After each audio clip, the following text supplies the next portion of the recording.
ভারতীয় গণমাধ্যমে মহাসচিবের বক্তব্য সঠিকভাবে আসেনি বলছে বিএনপি, প্রমাণ উপস্থাপনের দাবি জামায়াতের। নিউ ইয়র্কে আক্তারের ওপর হামলার তীব্র নিন্দা এনসিপি জামায়াত বিএনপির, দায় নিতে হবে অন্তর্বর্তী সরকারকে বলছেন নেতারা। নিউ ইয়র্কের কনসুলেট জেনারেলকে অবিলম্বে পদত্যাগ করতে হবে এবং ঘটনার সম্পূর্ণ তদন্ত করে নিরাপত্তা প্রদানে ব্যর্থ কর্মকর্তাদের শাস্তিমূলক ব্যবস্থা নিতে হবে। শাপলা প্রতীক পাচ্ছে না এনসিপি, জানালেন ইসি সচিব। বিকল্প প্রস্তাব জমার নির্দেশ, শিগগিরই নতুন দলের নিবন্ধন। দুর্গাপূজার জন্য 3 দিন পিছিয়ে 15 অক্টোবর চাকসু নির্বাচন। ডাকসুতে অনিয়মের অভিযোগ নিয়ে ভিসির কাছে প্রার্থীরা। দেশে প্রথমবারের মতো পাইপলাইনে উড়োজাহাজে ফুয়েল সরবরাহ শুরু। ডিপোতে 2 ঘন্টায় 2.25 লাখ লিটার তেল সরবরাহের সক্ষমতা।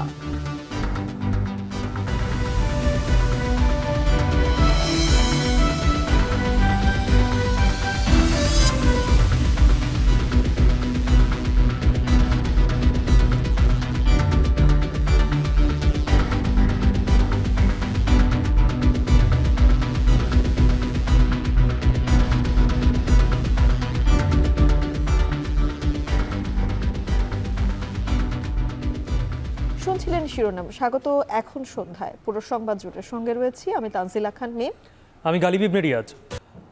জামায়াত নির্বাচন পেছানোর চেষ্টা করছে বলে মন্তব্য করেছেন বিএনপির স্থায়ী কমিটির সদস্য সেলিমা রহমান। দলের আরেক নেতা ডক্টর জাহিদ হোসেন বলেছেন, পিআর নয়, জনগণের পছন্দের পদ্ধতিতেই নির্বাচন চায় বিএনপি। এদিকে ভারতীয় গণমাধ্যমে মহাসচিবের বক্তব্য সঠিকভাবে আসেনি বলে জানিয়েছেন দলটির মিডিয়া সেল। বিস্তারিত প্রতিবেদনে। স্বাভাবিকভাবে নির্বাচনের সময় ঘনিয়ে আসার সাথে সাথে বাড়ে মনোনয়ন প্রত্যাশীদের দৌড়ঝাঁপ। প্রাসঙ্গিক হয়ে ওঠে আসন ছাড় কিংবা ভাগাভাগির বিষয়টি। গত 2 দিন এ নিয়েই তর্ক বিতর্ক রাজনীতির মাঠে। বিএনপির সবুজ সংকেত পেলেন যারা, শিরোনামে খবরও হয় জাতীয় দৈনিকে। মঙ্গলবার জরুরি সংবাদ সম্মেলনে বিষয়টি খোলাসা করেন বিএনপির সিনিয়র যুগ্ম মহাসচিব রুহুল কবির রিজভী।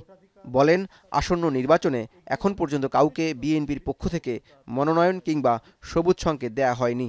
একটি মহল পত্রিকায় অপপ্রচার করে নেতাকর্মীদের মধ্যে বিভ্রান্তির চেষ্টা করছে উল্লেখ করে এসব খবরে বিভ্রান্ত না হওয়ার আহ্বান জানান। গণহত্যাকারী নিষিদ্ধ সংগঠন ফ্যাসিস্ট আওয়ামী লীগকে পুনর্বাসন করার গোপন মিশনে নেমেছে একটি চক্র। বিনিময়ে তারা পতিতদের সহযোগিতা নিয়ে রাজনৈতিক উদ্দেশ্য হাসিল করার স্বপ্নে বিভোর। আমরা উদ্বেগের সাথে লক্ষ্য করছি যে সম্প্রতি কিছু পত্রপত্রিকা, গণমাধ্যম এবং সোশ্যাল মিডিয়ায় বিএনপির মনোনয়নের কথিত তালিকা নাম ধাম প্রকাশ করে দলের নেতাকর্মীদের মধ্যে বিভ্রান্তি, অসন্তোষ এবং বিশৃঙ্খলা উস্কে দেওয়ার ষড়যন্ত্র করছে। এদিকে দিনাজপুরে সাংবাদিকদের সাথে মতবিনিময় সভায় দলের স্থায়ী কমিটির সদস্য ডাক্তার AZM জাহিদ হোসেন বলেন, পিআর নয়, দেশের মানুষ যে পদ্ধতিতে অভ্যস্ত সেই পদ্ধতিয়েই সমর্থন করে বিএনপি। বাংলাদেশের মানুষ সবসময় বাংলাদেশের সংবিধানের আলোকে সরাসরি ভোটে অভ্যস্ত এবং এটাই তারা প্র্যাকটিস করেছে। কাজেই দেশের মানুষ কোনো অবস্থাতেই যে প্রপোর্শনাল রিপ্রেজেন্টেশন, এই ভোট কি এবং যে প্রার্থীকে তারা দেখল না, যে প্রার্থীকে তারা চিনে না, জানে না, যে প্রার্থীর সাথে তাদের কোনো ইন্টারেকশন হবে না, সেই প্রার্থীকে আমাদের দেশের মানুষ ভোট দিয়ে জয়যুক্ত করবে, এটা বাংলাদেশের 54 বৎসরেও এটা প্র্যাকটিস হয় নাই। দলের আরেক স্থায়ী কমিটির সদস্য সেলিমা রহমান বলেন, নির্বাচন পেছানোর চেষ্টা করছে জামায়াত। রিপোর্টার্স ইউনিটিতে এক আলোচনা সভায় একথা বলেন তিনি। নির্বাচনের রোডম্যাপ ঘোষণা হওয়ার পরেও এখন চলছে নির্বাচন চক্রান্ত করে নির্বাচন বন্ধ করা অথবা পিছাবার চেষ্টা। কারা এই চেষ্টা করছে সেটাও আজকে আমাদের খেয়াল রাখতে হবে। সত্যিকারের সরকার প্রতিষ্ঠা করে এই দেশে একটি সমাজ ব্যবস্থা ন্যায় ভিত্তিক প্রতিষ্ঠা করার জন্য এই আওয়ামী লীগের দোষদের সঙ্গে কারা হাত মিলিয়েছে সেটা আমাদেরকে বুঝতে হবে।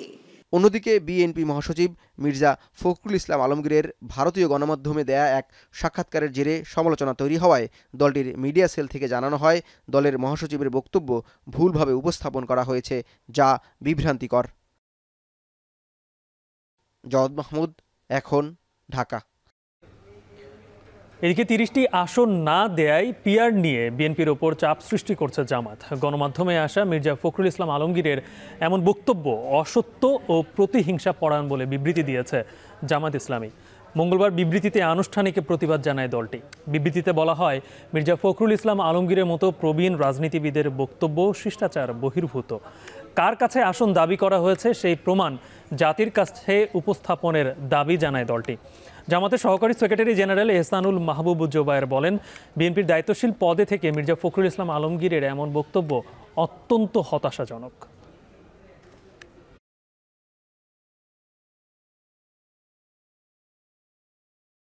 আমাদের কাছে খুবই আশ্চর্যজনক মনে হচ্ছে যে এটা একটা মির্জা ফখরুল ইসলাম আলমগীর সাহেব একটা দায়িত্বশীল পদে তিনি আছেন, তিনি এটা কিভাবে বলেন। আমরা এই নিউজের ব্যাপারে বলতে চাই যে এটি অসত্য এবং এটা বানাওয়াট তথ্য দিয়েছেন। এই ধরনের কোনো পর্যায়ে কোনো আলোচনা আমাদের সাথে হয় নাই। প্রধান উপদেষ্টার সফর সঙ্গী হিসেবে নিউ ইয়র্কে আসা জাতীয় নাগরিক পার্টির সদস্য সচিব আখতার হোসেনের ওপর ডিম নিক্ষেপ করেছে প্রবাসী আওয়ামী লীগের কর্মীরা।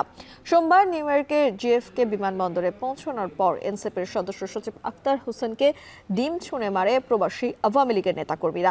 এই ঘটনায় একজনকে আটক করে স্থানীয় পুলিশ। এই ঘটনায় বিএনপির ভারপ্রাপ্ত চেয়ারম্যান তারেক রহমানের পররাষ্ট্র বিষয়ক উপদেষ্টা হুমায়ুন কবির বলেন, সরকারি সফরে অতিথিদের নিরাপত্তা দেওয়ার কথা ছিল বাংলাদেশ দূতাবাসের, তারা তা করতে ব্যর্থ হয়েছে। যারা ডিম মেরেছে তারা দেশকে অসম্মানিত করেছে। আর রাজনীতিতে এ ধরনের অপসংস্কৃতি বন্ধ হওয়া উচিত বলে মনে করেন জামায়াতের ইসলামীর নায়েবে আমির সৈয়দ আবদুল্লাহ মোহাম্মদ তাহির। পরে হোটেলের সামনে এনসিপির সদস্য সচিব আখতার হোসেন ইনকিলাব জিন্দাবাদ স্লোগান দেন। বলেন, হাসিনার গুলিতেও পিছু হটেননি, হামলা চালিয়ে মনোবল ভাঙা যাবে না।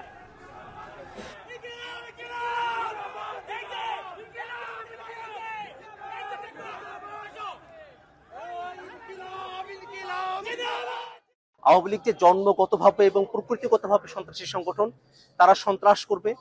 তারা বাংলাদেশের মানুষ, যারা স্বাধীনতাকামী আছে, বাংলাদেশপন্থী মানুষেরা আছেন, যারা জুলাই অভ্যুত্থানের পক্ষে শক্তি আছেন, তাদের উপরে তারা হামলে করবে। এটাতে আমরা আরো অবাক হই না।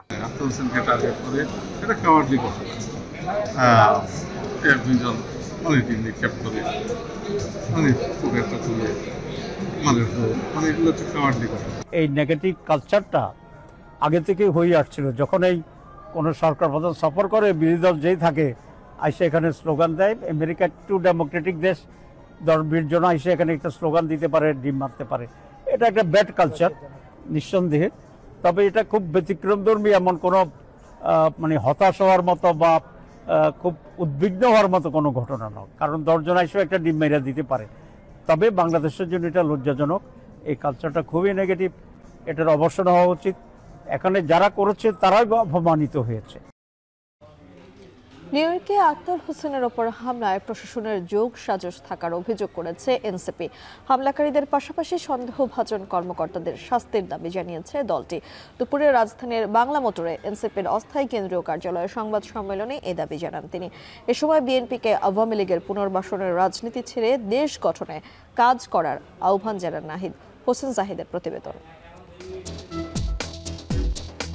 যুক্তরাষ্ট্রের নিউ ইয়র্কে জেএফকে বিমানবন্দর থেকে বের হওয়ার সময় সদস্য সচিব আখতার হোসেনের ওপর ডিম নিক্ষেপের ঘটনায় রাজধানীর বাংলা মোটরে এনসিপির জরুরি সংবাদ সম্মেলন। সেখানে নাহিদ বলেন, আখতার হোসেনের ওপর হামলা কোনো বিচ্ছিন্ন ঘটনা নয়, বরং এর আগেও উপদেষ্টা মাহফুজ আলম সহ অভ্যুত্থানের পক্ষের শক্তিকে দেশের ভিতর ও বাহিরে হেনস্থা করা হয়েছে। আর এসব ঘটনার পিছনে প্রশাসনের কর্তা ব্যক্তিরাই জড়িত বলে সন্দেহ করেন নাহিদ ইসলাম। এই ঘটনাগুলোর সাথে প্রশাসনের বিভিন্ন কর্মকর্তা জড়িত। ভিতর থেকে এই ইনফরমেশনগুলো লিক করা হয় এবং সরকার এবং পররাষ্ট্র মন্ত্রণালয় থেকে নিরাপত্তা প্রদানের যেই ধরনের ব্যবস্থা নেওয়া হয়েছিল, সেই ব্যবস্থাগুলো যথাযথ ছিল না বলেই গতকালের ঘটনা ঘটতে পেরেছিল। এই ঘটনার পুনরাবৃত্তি থামাতে নিউ ইয়র্ক কনসুলেট জেনারেলের পদত্যাগ সহ পররাষ্ট্র মন্ত্রণালয়ের ফ্যাসিবাদের দোসরদের খুঁজে বের করার দাবি জানান নাহিদ ইসলাম।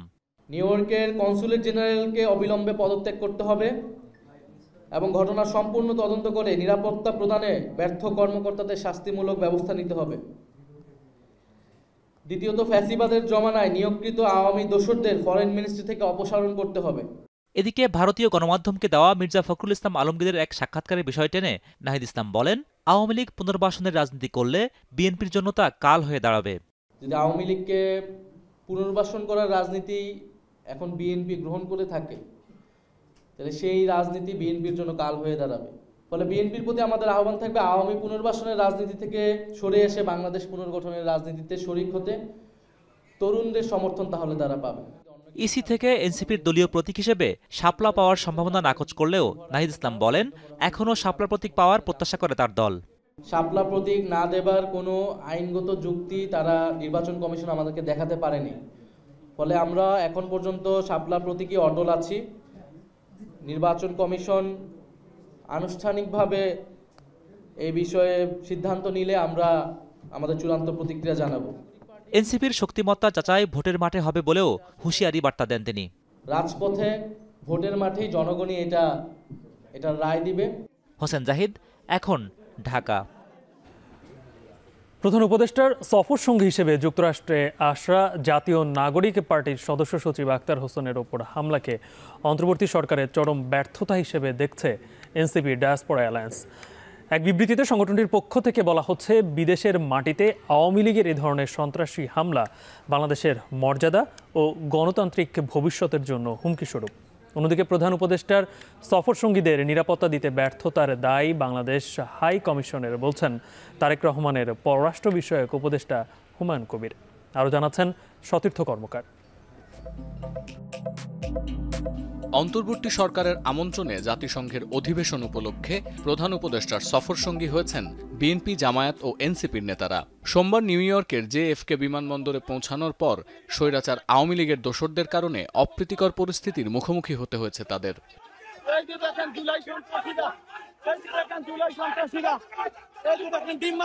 বিক্ষোভের এক পর্যায়ে গাড়ির সামনে শুয়ে পড়েন কেউ কেউ। এনসিপির সদস্য সচিব আক্তার হোসেনকে ডিম ছুঁড়ে মারে আওয়ামী দোসরদের একজন। বিদেশের মাটিতে আওয়ামী লীগের এ ধরনের সন্ত্রাসী হামলা শুধু প্রবাসী বাংলাদেশিদের নিরাপত্তার জন্য নয়, বরং বাংলাদেশের মর্যাদা ও গণতান্ত্রিক ভবিষ্যতের জন্য হুমকি স্বরূপ, এমন বিবৃতি দিয়েছে এনসিপি ডায়াসপোরা অ্যালায়েন্স। বিবৃতিতে দায়িত্বে অবহেলার দায়ে অবিলম্বে নিউ ইয়র্কের বাংলাদেশ কনসুলেট জেনারেল সহ সব কর্মকর্তার চাকরি থেকে অব্যাহতির দাবি জানান তারা। এছাড়া বিএনপির ভারপ্রাপ্ত চেয়ারম্যান তারেক রহমানের পররাষ্ট্র বিষয়ক উপদেষ্টা হুমায়ুন কবির মন্তব্য করেছেন, সরকারের অতিথিদের নিরাপত্তা দেওয়ার কথা ছিল বাংলাদেশ দূতাবাসের, তারা তা করতে ব্যর্থ হয়েছে। একই অভিযোগ করেছেন জামায়াতের নায়েবে আমির।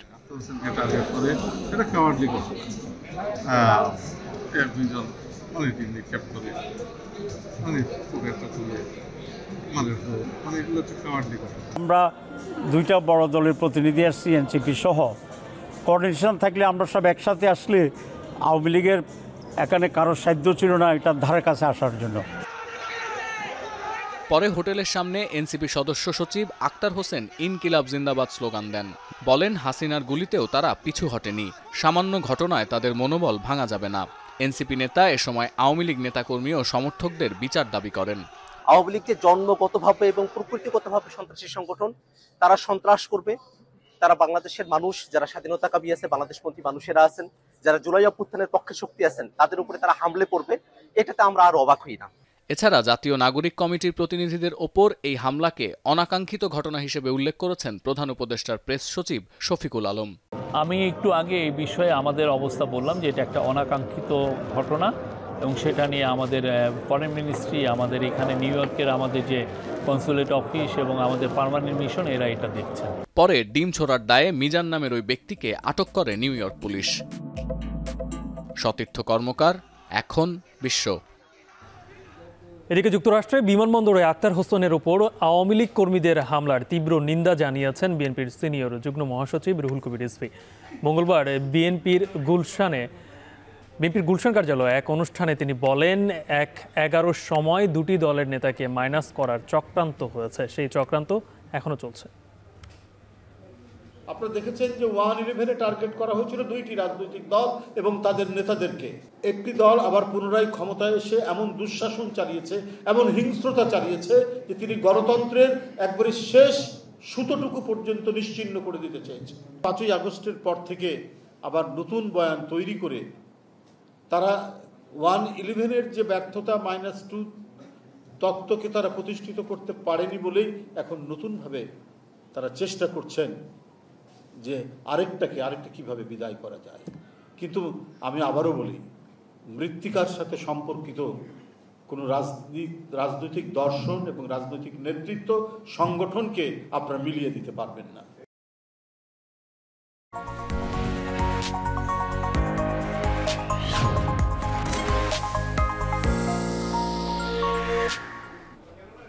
ফেব্রুয়ারিতে অবাধ, সুষ্ঠু ও শান্তিপূর্ণ নির্বাচনের জন্য দেশ প্রস্তুত বলে আবারও আশ্বস্ত করেছেন প্রধান উপদেষ্টা ডক্টর মোহাম্মদ ইউনূস। জাতিসংঘের সাধারণ পরিষদের অধিবেশনে যোগ দিতে গিয়ে প্রথম দিনে নিউ ইয়র্কে দক্ষিণ ও মধ্য এশিয়ার জন্য যুক্তরাষ্ট্রের বিশেষ দূত এবং ভারতে নিযুক্ত রাষ্ট্রদূত সের্জিও গোর সাক্ষাতে এমন আশ্বাস দেন ডক্টর মোহাম্মদ ইউনূস। সতীর্থ কর্মকার জানাবেন বিস্তারিত।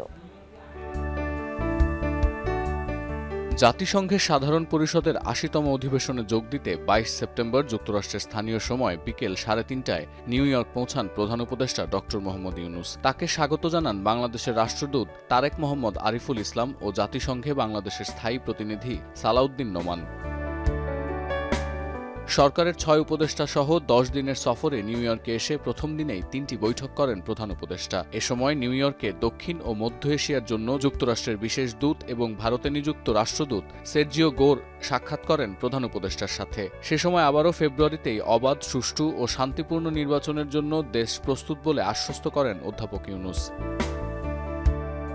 ২৩ সেপ্টেম্বর থেকে সাধারণ পরিষদের অধিবেশনে বাংলাদেশের নেতৃত্ব দেবেন ডক্টর ইউনূস। একই সঙ্গে সেদিন মার্কিন প্রেসিডেন্ট ডোনাল্ড ট্রাম্পের আমন্ত্রণে নৈশভোজে অংশ নেবেন তিনি। ২৬ সেপ্টেম্বর নিউ ইয়র্ক সময় দুপুর ১:৩০টায় জাতিসংঘ সাধারণ পরিষদে বাংলায় বক্তৃতা করবেন অন্তর্বর্তী সরকার প্রধান। সতীর্থ কর্মকার, এখন বিশ্ব। যুক্তরাষ্ট্রের নিউ ইয়র্কে শুরু হয়েছে জাতিসংঘ সাধারণ পরিষদের ৮০তম অধিবেশনের বিতর্ক পর্ব। বাংলাদেশ সময় সন্ধ্যা ৭টা থেকে একে একে বক্তব্য দিতে শুরু করেন বিশ্ব নেতারা। আর কিছুক্ষণ পর জাতিসংঘ অধিবেশনে কথা বলবেন মার্কিন প্রেসিডেন্ট ডোনাল্ড ট্রাম্প। অধিবেশনের বিস্তারিত জানাতে নিউ ইয়র্ক থেকে যুক্ত হচ্ছেন আব্দুল আহাদ। আহাদ, নিউ ইয়র্কে প্রধান উপদেষ্টার আজকের কর্মসূচি সম্পর্কে বিস্তারিত একটু আমাদেরকে জানাবেন। হ্যাঁ মিম, আমি প্রথমে জাতিসংঘের সাধারণ অধিবেশনের বিষয়ে আপনাদেরকে বলি।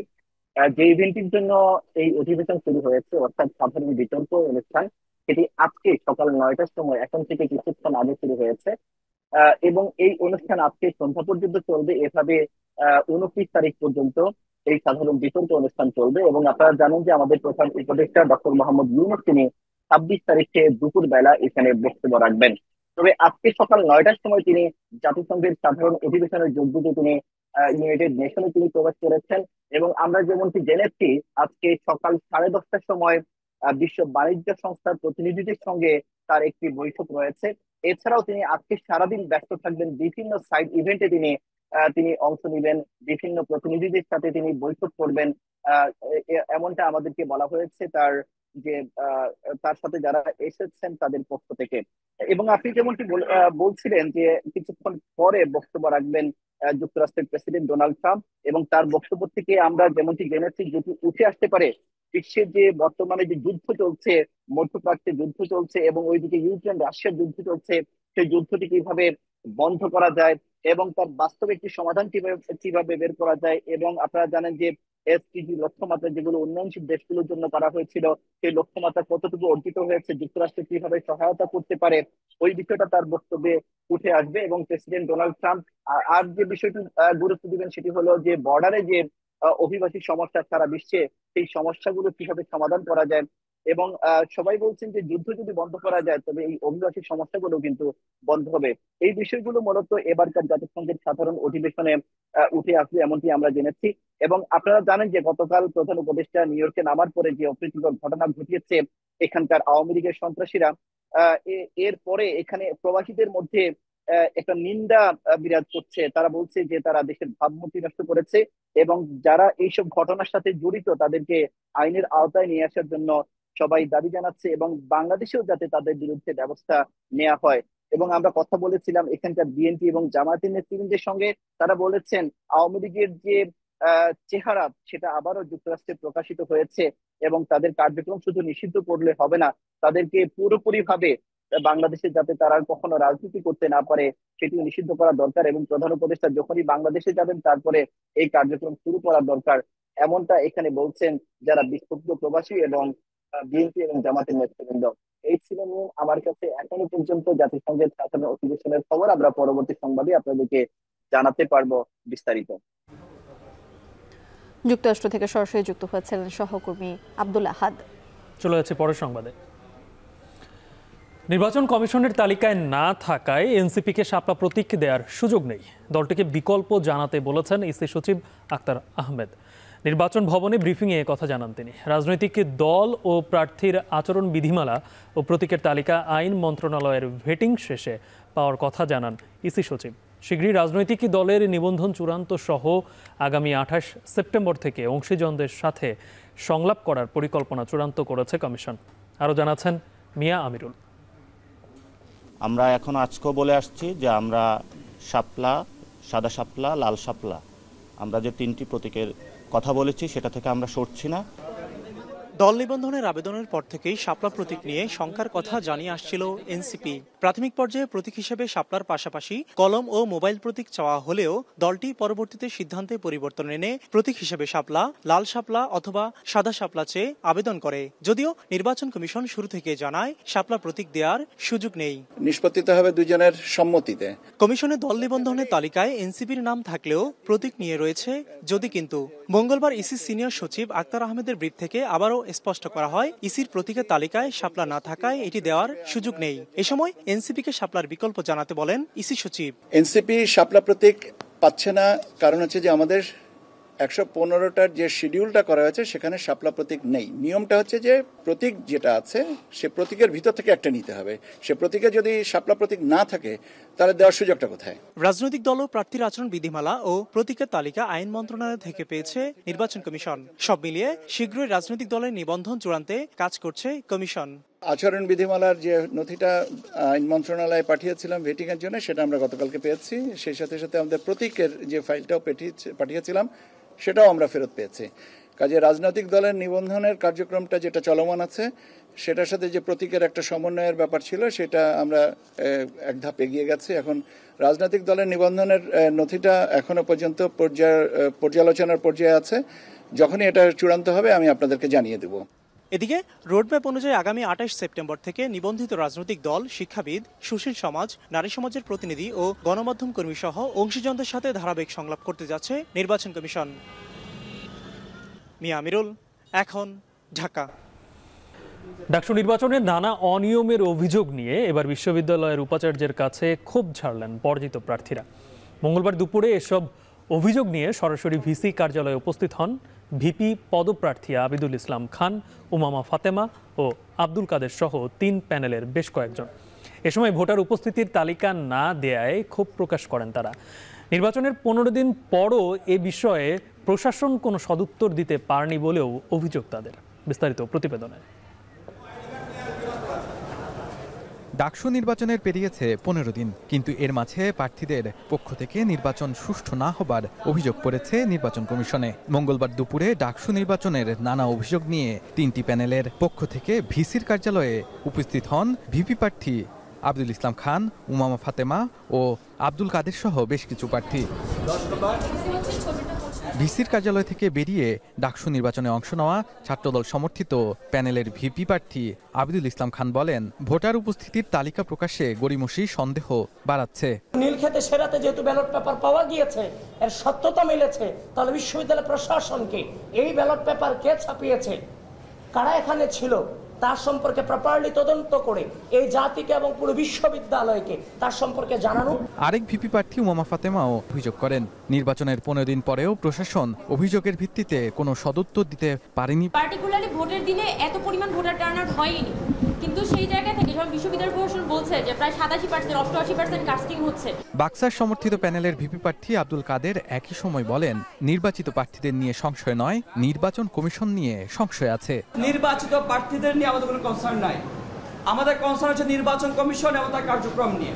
শিক্ষার্থীরা কয়েকটা বিষয় দ্বারা সন্দিহান, সংশয়ের মধ্যে আছে। বিভিন্ন প্রার্থীর অভিযোগের ব্যাপারে ডাকসুর নবনির্বাচিত ভিপির কাছে জানতে চাইলে তিনি বলেন, নির্বাচন সুষ্ঠু হয়েছে, তবে অভিযোগের বিষয়ে হস্তক্ষেপের ক্ষমতা কেবলই প্রশাসনের। সবাই ভোট গণনার সময় একসাথে ছিল, তো এই সব বিষয়গুলো আমাদের কাছে পরিষ্কার এবং সবগুলোর হচ্ছে সিসিটিভি ফুটেজ আছে এবং যেই দাবিগুলো উত্থাপন করেছে আমরা এগুলোকে সাধুবাদ জানাই। এটা বিশ্ববিদ্যালয় নির্বাচন কমিশনের দায়িত্ব তাদেরকে সহযোগিতা করা এবং সবকিছুর আনসার দেওয়া। এর আগে সকালে ঢাকা বিশ্ববিদ্যালয়ের সিনেট ভবনে জাতীয় নীতি প্রতিযোগিতা 2025 ফাইনাল অনুষ্ঠানে বিশ্ববিদ্যালয়ের ভিসি নিয়াজ আহমেদ খান বলেন, ডাকসু নিয়ে যে পরিমাণ যুদ্ধ ও যন্ত্রণা মাথায় নিতে হয়েছে তা কেবল শিক্ষার্থীদের জন্য। এই পুরো প্রক্রিয়াটিতে যে পরিমাণ যুদ্ধ এবং যন্ত্রণা সহ্য করলাম, এটি করেছি তোমাদের প্রতি মমতার অংশ হিসেবে। পরিষ্কার কথা, as long as you are there, we are there. এছাড়াও শিক্ষার্থীদের সকল সুযোগ সুবিধা দিতে চেষ্টা করা হচ্ছে বলেও জানান তিনি। শাহাদাত অফ্র, এখন ঢাকা। দুর্গাপূজার বন্ধের কারণে 3 দিন পেছানো হয়েছে চট্টগ্রাম বিশ্ববিদ্যালয় ছাত্র সংসদ চাকসু নির্বাচন। আগামী 12 অক্টোবরের পরিবর্তে নির্বাচন অনুষ্ঠিত হবে 15 অক্টোবর। বিকেলে নির্বাচন কমিশনের সভা শেষে এই সিদ্ধান্ত জানানো হয়। চাকসু নির্বাচন কমিশনাররা জানায়, দুর্গাপূজার বন্ধের কারণে 25 সেপ্টেম্বরের পর বিশ্ববিদ্যালয় বন্ধ হয়ে যাবে। ছুটি শেষে বিশ্ববিদ্যালয় খোলার পর প্রচারণার জন্য সময় পাওয়া যাবে মাত্র 5 দিন, যা যথেষ্ট নয় বলে জানানো হয়েছে। এছাড়া এই 5 দিনে কমিশনারের পক্ষে নির্বাচনের প্রস্তুতি নেওয়া অসম্ভব। এজন্য প্রার্থীরা নির্বাচনের সময় পেছানোর আবেদন করেছিলেন। তারই প্রেক্ষিতে 3 দিন পেছানোর এই সিদ্ধান্ত নিয়েছে নির্বাচন কমিশন। একই সাথে সভায় আগামী 12 অক্টোবর থেকে 18 অক্টোবর পর্যন্ত চট্টগ্রাম বিশ্ববিদ্যালয়ের সব পরীক্ষা স্থগিত রাখার সিদ্ধান্ত হয়েছে।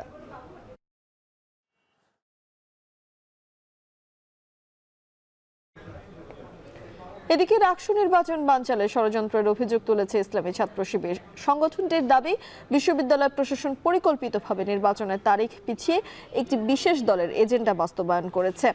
মঙ্গলবার বিবৃতিতে ছাত্র শিবিরের কেন্দ্রীয় সভাপতি জাহিদুল ইসলাম এবং সেক্রেটারি জেনারেল নুরুল ইসলাম সাদ্দাম এই অভিযোগ জানান।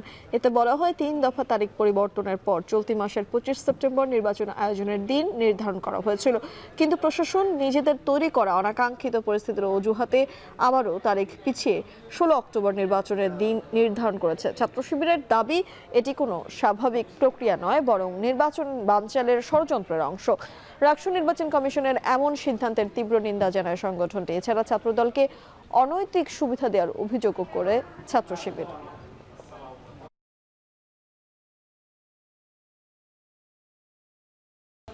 আন্দোলন দমনে গত বছরের 17 জুলাই ওয়্যারলেস বার্তায় ডিএমপির সব ইউনিটকে ছাত্রদের সমাবেশে দেখা মাত্র চাইনিজ রাইফেল দিয়ে গুলি করে সর্বোচ্চ বল প্রয়োগের নির্দেশ দেন ডিএমপির সাবেক কমিশনার হাবিবুর রহমান।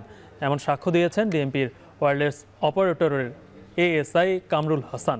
মঙ্গলবার আন্তর্জাতিক অপরাধ ট্রাইব্যুনাল 1-এ পুলিশের এই কর্মকর্তা তার সাক্ষ্যতে বলেন, সেদিন ওয়্যারলেস বার্তায় ডিএমপি কমিশনারের সাথে যুক্ত ছিলেন তৎকালীন রামপুরা থানার ওসি। পরে ট্রাইব্যুনালে সেই অডিও বার্তা শোনানো হয়। এদিন আন্দোলন দমনে 20 জুলাই ও 4 আগস্ট হাসানুল হক ইনুর সাথে শেখ হাসিনার অডিও বার্তা ফরেন্সিক করে তাদের নিজেদের সেই প্রমাণ তুলে ধরেন সিআইডির ফরেন্সিক বিশেষজ্ঞ। এছাড়া এদিন ট্রাইব্যুনাল 2-এ আশুলিয়াতে 6 মরদেহ পোড়ানো মামলায় সাবেক এমপি সাইফুল ইসলাম সহ 16 জনের বিরুদ্ধে চতুর্থ দিনের সাক্ষ্য গ্রহণ অনুষ্ঠিত হয়।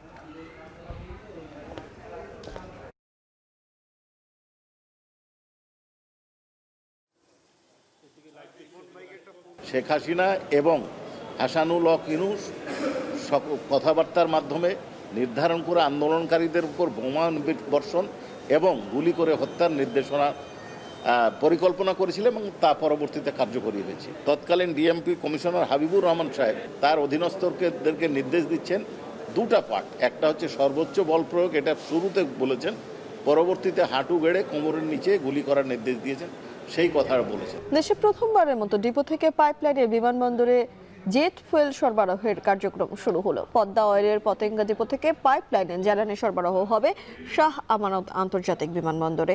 মঙ্গলবার এই কার্যক্রম উদ্বোধন করেন জ্বালানি সচিব। মাত্র 2 ঘন্টায় 2.25 লাখ লিটার জেট ফুয়েল সরবরাহ করা হবে ডিপোতে।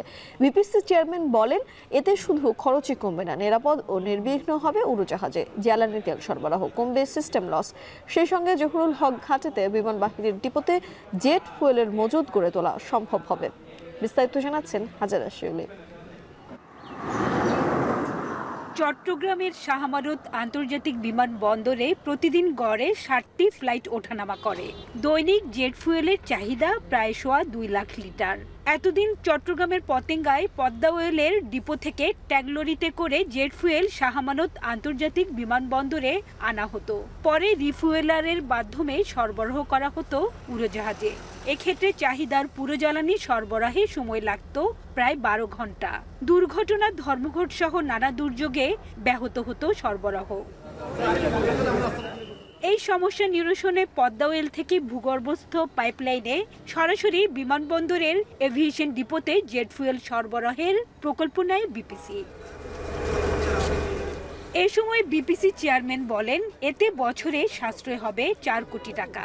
জ্বালানি তেলের চুরি ও অপচয় কমবে। সম্পূর্ণ অটোমেটেড হওয়ায় নিরাপদ ও নির্বিঘ্ন হবে জ্বালানি সরবরাহ। বিমান বাহিনীর জহুরুল হক ঘাঁটি পর্যন্ত পাইপলাইন বিস্তৃত হওয়ায় বিমান বাহিনীকে তাদের উড়োজাহাজে জ্বালানি নিতে আর বিমানবন্দরে আসতে হবে না। পাইপলাইনের মাধ্যমে তেল পরিবহনের জন্য সংশ্লিষ্ট বিভিন্ন ওয়েল ডিপো এবং বিভিন্ন স্টোরেজ ক্যাপাসিটিগুলো অটোমেশনের আওতায় আসছে। ইতোমধ্যে আমরা একটা অটোমেটেড ডিপো কুমিল্লাতে স্থাপন করেছি। সো মানুষ মানে আমাদের হাতের স্পর্শর আর সুযোগ থাকবে না বা প্রয়োজন হবে না। আমাদের কন্ট্রোল রুমে বসে আমাদের কর্মকর্তারা এই কাজগুলো পরিচালনা করতে পারবেন। প্রকল্পটি বাস্তবায়নের ফলে বিমানবন্দর ও বিমান বাহিনীর জ্বালানি তেল মজুদের সক্ষমতা বাড়ল। ভবিষ্যতে ফ্লাইট সংখ্যা বৃদ্ধি পেলে বা চাহিদা বাড়লেও জেট ফুয়েল সরবরাহে ঘাটতি হবে না। আজকের এই আধুনিক পাইপলাইন ও স্টোরেজ ট্যাঙ্ক সেই চাহিদা পূরণে এক নতুন দিগন্ত উন্মোচন করেছে। এর মাধ্যমে বিমান বাহিনীর ওয়ার রিজার্ভ বৃদ্ধি পাবে, জরুরি প্রয়োজনে দ্রুত জ্বালানি সরবরাহ নিশ্চিত হবে এবং কৌশলগত দিক থেকে বাহিনীর প্রস্তুতি আরও সুসংহত হবে। আগামীতে দেশের সব বিমানবন্দরে পাইপলাইনে জ্বালানি তেল সরবরাহের প্রকল্প নেওয়া হবে। সেই সঙ্গে সারা দেশে জ্বালানি তেল সরবরাহের পুরো ব্যবস্থাপনা অটোমেটেড করা হবে বলেও জানান জ্বালানি সচিব। পর্যায়ক্রমে আমরা আমাদের অন্যান্য বিমানবন্দরগুলিতেও আমাদের সুবিধা অনুযায়ী কাজগুলো বাস্তবায়ন করব। আমাদের নেক্সট অ্যাসাইনমেন্ট হচ্ছে ঢাকা যে আমাদের আন্তর্জাতিক বিমানবন্দর আছে সেখানে আমরা এই সরবরাহটা দিব। আমরা ওইটা কাজ অলরেডি শুরু হয়েছে। আমরা আশা করছি আগামী 1 বছরের মধ্যে আমরা ঢাকা বিমানবন্দরে, আন্তর্জাতিক বিমানবন্দরে আমরা আমাদের তেল সরবরাহ করতে পারবো ইনশাআল্লাহ। 8 ইঞ্চি ব্যাস ও 5.77 কিলোমিটার দীর্ঘ এই পাইপলাইন নির্মাণ সহ পুরো প্রকল্প বাস্তবায়নে ব্যয় হয়েছে প্রায় 170 কোটি টাকা। হাজিরা শিউলি, এখন চট্টগ্রাম। গাজীপুরের টঙ্গীতে আগুনে ক্ষতিগ্রস্ত কেমিক্যাল গুদাম থেকে নির্গত গ্যাস মানবদেহের জন্য খুবই ক্ষতিকর বলে জানিয়েছে ফায়ার সার্ভিস। পরবর্তী নির্দেশনা না দেওয়া পর্যন্ত দুর্ঘটনাস্থলের 100 মিটারের মধ্যে জনসাধারণের চলাচলে সাবধানতা অবলম্বনের নির্দেশ দেওয়া হয়েছে। বিকেলে ঘটনাস্থল পরিদর্শন করে সাংবাদিকদের কথা বলেন ফায়ার সার্ভিসের ঢাকা বিভাগের উপপরিচালক সালেউদ্দিন আহমেদ। এ সময় বুয়েটের কেমিক্যাল ইঞ্জিনিয়ারিং বিভাগের শিক্ষক সহ ফায়ার সার্ভিসের ঊর্ধ্বতন কর্মকর্তারা উপস্থিত ছিলেন। সালেউদ্দিন বলেন, গুদামের ভেতরে এখনও কেমিক্যালের তেজস্ক্রিয়তা আছে, সেজন্য ফায়ার সার্ভিসের একটি টিম সার্বক্ষণিক পর্যবেক্ষণ করবে। এছাড়াও ফায়ার সার্ভিসের কর্মী হতাহতের ঘটনায় আইনগত ব্যবস্থা নেওয়া হবে বলে জানান তিনি। এদিকে দুর্ঘটনার পর টঙ্গীর সমবায় কেমিক্যাল মার্কেটটি অভিযানের ভয়ে বন্ধ করে দেয় ব্যবসায়ীরা। তবে গোপনে তারা সেখান থেকে অনুমোদনহীন ও নিয়ম বহির্ভূতভাবে মজুত করা বিভিন্ন রাসায়নিক সরিয়ে ফেলেছেন।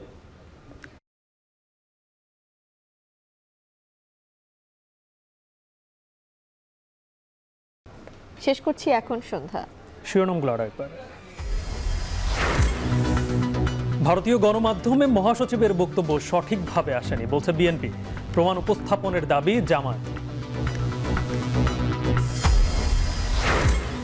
নিউ ইয়র্কে আখতারের উপর হামলার তীব্র নিন্দা এনসিপি, জামায়াত, বিএনপির। দায় নিতে হবে অন্তর্বর্তী সরকারকে, বলছেন নেতারা। নিউ ইয়র্কের কনসুলেট জেনারেলকে অবিলম্বে পদত্যাগ করতে হবে এবং ঘটনা সম্পূর্ণ তদন্ত করে নিরাপত্তা প্রদানে ব্যর্থ কর্মকর্তাদের শাস্তিমূলক ব্যবস্থা নিতে হবে। শাপলা প্রতীক পাচ্ছে না এনসিপি, জানালেন ইসি সচিব। বিকল্প প্রস্তাব জমার নির্দেশ, শীঘ্রই নতুন দলের নিবন্ধন। দুর্গাপূজার জন্য 3 দিন পিছিয়ে 15 অক্টোবর চাকসু নির্বাচন। ডাকসুতে অনিয়মের অভিযোগ নিয়ে ভিসির কাছে প্রার্থীরা। এবং দেশে প্রথমবারের মতো পাইপলাইনে উড়োজাহাজে ফুয়েল সরবরাহ শুরু। ডিপোতে 2 ঘন্টায় 2.25 লাখ লিটার তেল সরবরাহের সক্ষমতা। শেষ করছি এখন সন্ধ্যা। এখন টেলিভিশন ওয়েবসাইটে দেখতে ভিজিট করুন এখন.tv। ফেসবুকে চোখ রাখুন facebook.com/tv.এখন, আর ইউটিউবে লাইভ দেখতে ভিজিট করুন youtube.com/c/এখন.tv।